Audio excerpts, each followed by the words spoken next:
अस्सलामुअलैकुम स्टूडेंट्स, क्या हाल है? आप लोग ठीक हैं? वेलकम करता हूँ आप लोगों को अपने यूट्यूब चैनल में, जहाँ पे हम लोग केमिस्ट्री तो पढ़ ही रहे हैं, साथ साथ हम बहुत सारी नई नई चीज़ें और इंटरेस्टिंग चीज़ों पे भी आपको मुतारफ़ करवाया जा रहा है। ठीक है जी। सो स्टूडेंट्स, हम लोगों ने इस चैप्टर यानी चैप्टर नंबर 3 जो कि पार्ट 2 इंटर केमिस्ट्री पार्ट 2 में हम लोगों ने चैप्टर नंबर 3 स्टार्ट किया हुआ है, जिसका नाम है ग्रुप 3 एंड 4A एलिमेंट्स। इस चैप्टर में हम लोग काफ़ी हद तक आगे निकल चुके हैं और बहुत सारे लेक्चर इस चैप्टर पे हम लोग दे चुके हैं, और इस चैप्टर के अंदर हम ग्रुप 3 और 4A के एलिमेंट्स को डिस्कस कर रहे हैं। तो इससे प्रीवियस लेक्चर में हमने कार्बन, सिलिकॉन, जर्मेनियम, टिन और लेड यानी ग्रुप 4A के एलिमेंट्स को पढ़ा और उनके बारे में देखा कि वो कौन कौन से हैं और उनकी खास यानी पिक्यूलियर प्रॉपर्टीज़ क्या क्या हैं।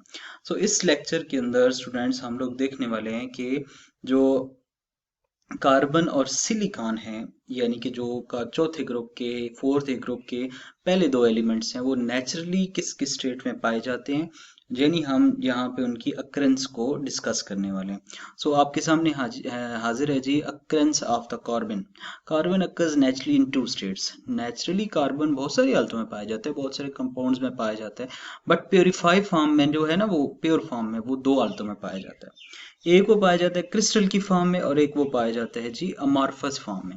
आपको पता है फर्स्ट ईयर में आपने पढ़ा हुआ है कि सॉलिड जो है उसकी दो हालतें होती हैं या दो मेन टाइप्स होती हैं। एक होती है क्रिस्टलाइन सॉलिड और दूसरी होती है अमार्फस सॉलिड। क्रिस्टलाइन सॉलिड वो सॉलिड्स होते हैं जिनके एटम, आइंस और मॉलिक्यूल एक खास तरतीब के साथ जुड़े होते हैं, उनकी खास शेप होती है।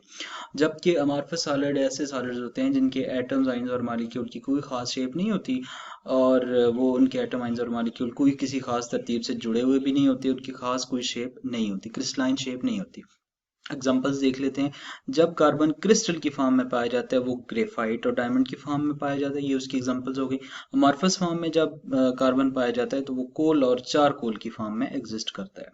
जैसे हम देख लेते हैं, कार्बन जब क्रिस्टल फॉर्म में पाया जाता है तो ये डायमंड की फॉर्म में पाया जाता है। डायमंड मैंने आपको दिखा दिया। सो आगे चलते हैं जी। जब वो ग्रेफाइट की फॉर्म में कार्बन इस सूरत में पाया जाता है, ये कार्बन ग्रेफाइट वगैरह दिखा दी मैंने आपको। अब हम चलते हैं अमार्फस फॉर्म में, तो ये कोल है, कोयला है, तो ये अमार्फस फॉर्म में कार्बन की, ये मैंने आपको दिखा दी। स्टूडेंट्स आगे बढ़ते हैं, तो ये है आपके पास चारकोल। ये चारकोल है और ये पाया जाता है जी कार्बन, चारकोल की फॉर्म में पाया जाता है, क्रिस्टलाइन फॉर्म में नहीं, अमॉर्फस फॉर्म में पाया जाता है। सो दोबारा से रिवाइज करता हूँ आप लोगों के सामने, जरा गौर से देखिएगा। कार्बन जो है वो नेचुरली जो है वो दो हालतों में पाया जाता है, यानी क्रिस्टलाइन और अमॉर्फस फॉर्म में। क्रिस्टलाइन फॉर्म में दो सूरत हाल है, एक डायमंड है और दूसरा ग्रेफाइट है, और अमॉर्फस फॉर्म में वो कोल और चारकोल की फॉर्म में पाया जाता है। अब बात कर लेते हैं सिलिकॉन की अक्रेंस के बारे में। तो सिलिकॉन जो है उसकी अक्रेंस थोड़ी सी ज़्यादा मुश्किल और इम्पॉर्टेंट भी है, आप लोगों के लिए नई चीज़ भी है। Silicon is a very abundant element, यानी बहुत ही ज़्यादा कसरत से पाया जाने वाला एलिमेंट है कशरे अर्थ के ऊपर। About almost 25% of the earth crust consist of this element. 25% earth crust का इस पे मुश्तमिल होता है। Silicon does not found in a free state. Silicon is a major constituent of the rock in the form of the silica and silicates. Most of the minerals are high proportion of the silicon. यानी ये आपके सामने ये बात रखी जा रही है कि ये कुछ रेयाज में बहुत ज़्यादा मिकदार में पाया जाता है, फ्री स्टेट में नहीं, बल्कि अपनी मिनरल्स की फॉर्म में, अपनी रॉक्स की फॉर्म में पाया जाता है। ठीक है जी। अब ज़रा इसकी क्लासिफिकेशन देख लेते हैं। तो अक्रेंस ऑफ सिलिकॉन, सिलिकॉन जो है वो किस तरह अक्कर करता है, किस तरह से पाया जाता है कशरे अर्ज़ यानी ज़मीन के ऊपर।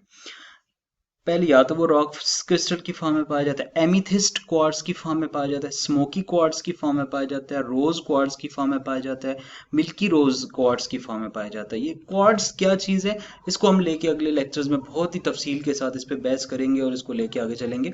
बस फिलहाल यहाँ पे आप लोगों ने याद रखना है कि जो सिलिकॉन है वो इन 5 किस्म की चीज़ों में ज़्यादा एग्जिस्ट करता है, और ये 5 किस्म की चीज़ों में पाया जाता है। अब हम इन सारी चीज़ों को ना अलग अलग शेप की सूरत में देखेंगे, ताकि आप लोगों को ये लेक्चर बहुत ही ज़्यादा इजी लगे और इंटरेस्टिंग लगे।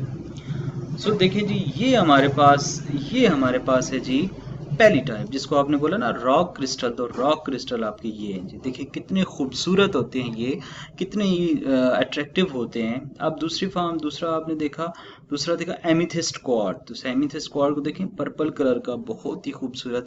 ये जो वो पत्थर हैं वो नगीने हैं जिनको आमतौर पे लोग अपनी अंगूठियां वगैरह में पहनते हैं या लॉकेट्स वगैरह में पहनते हैं, जेवरात वगैरह में इनको जड़ाया जाता है। तो ये वो है, ठीक है जी।